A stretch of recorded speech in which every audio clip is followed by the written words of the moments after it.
I am the Tofu Golem. Please enjoy the video. In this video, I will explain how to set up Ngrok. Ngrok is a fantastic tool that allows you to expose your local development server to the internet with a secure tunnel. This is incredibly useful for testing webhooks, showcasing your work to clients, or debugging applications from anywhere.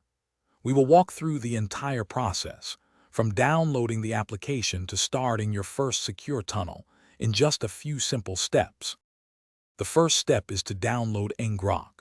Head over to the official Ngrok website and select the download for your operating system, whether it's Windows, Mac OS, or Linux. Once downloaded, simply extract the zip file. You will find a single Ngrok executable file inside.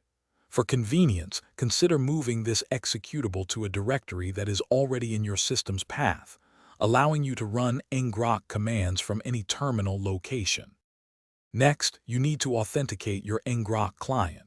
This links your local Ngrok instance to your Ngrok account, granting you access to advanced features and a stable tunnel. First, sign up for a free account on the Ngrok website.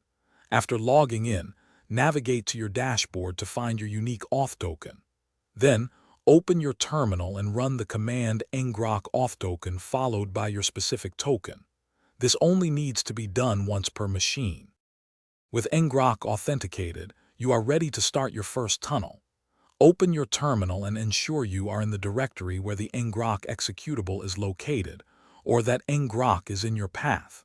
To expose a local web server running on, say, port 80, simply type ngrok http 80 and press enter. Ngrok will then generate a public URL, typically starting with HTTPS, which you can share. Any requests to this URL will be securely forwarded to your local machine. Thanks for watching. Consider subscribing if we helped you today.